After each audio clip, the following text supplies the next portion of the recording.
In a distant frozen land, a beautiful but cold-hearted Snow Queen lived in a towering castle. She kidnapped children and forced them to carve ice sculptures all night. By day, the sculptures melted, and the water nourished a wild white wolf who guarded the queen and her castle. 2 children, who had been taken by the Snow Queen, whispered to each other, longing for home. "I miss our home," one said. "Do you remember how we got here?" The other replied, "I don't remember anything, but we must stay quiet. It would be terrible if the Queen heard us."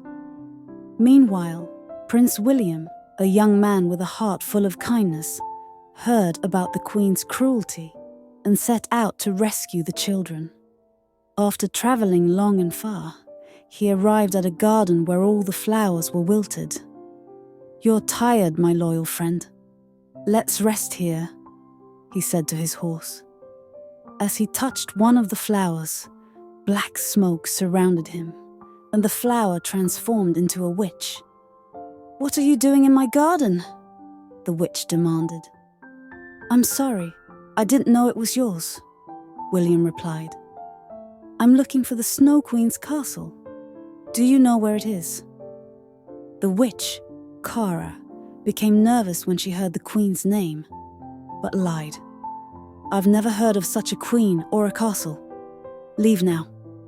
"It's not a lie," William said. "The Queen is kidnapping children and holding them in her castle. Please help me."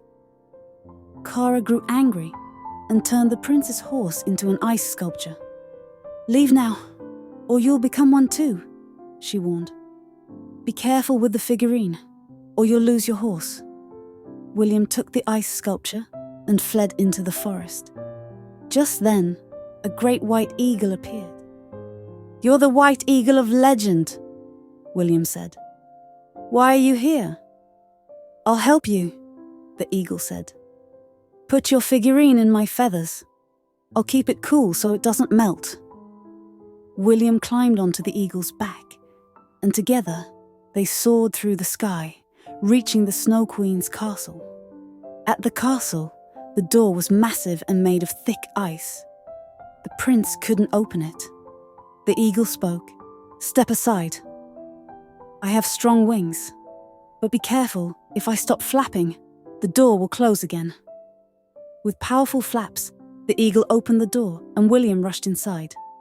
Inside the castle, it was silent and freezing. "Children, where are you?" he called out.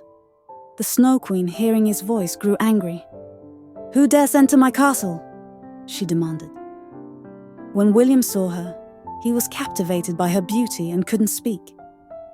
Meanwhile, the Queen summoned ice shards. "Leave my castle, or I'll turn your heart to ice." "Please," William said. "The children must be returned to their families. Release them."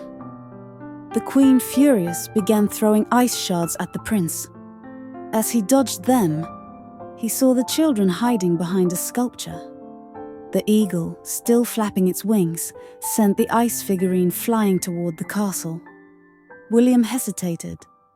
Should he protect the figurine or keep avoiding the Queen's attacks? Just as he was about to save his horse, the Queen captured the figurine in an ice bubble. When she touched it, she was surprised. "This spell, I know it," she murmured. "It's from the witch Kara." Holding the figurine, the Snow Queen remembered her childhood, when she had been kind and full of love. She had tried to make friends, but other children rejected her. Feeling alone, she entered a garden full of flowers and plucked them all. That garden belonged to Kara, who cursed her with ice magic. From then on, the Snow Queen's heart grew cold, and she began kidnapping children to trap their warmth and happiness. The prince, seeing her pain, spoke gently. "Haven't you ever loved anything? Love is the greatest feeling.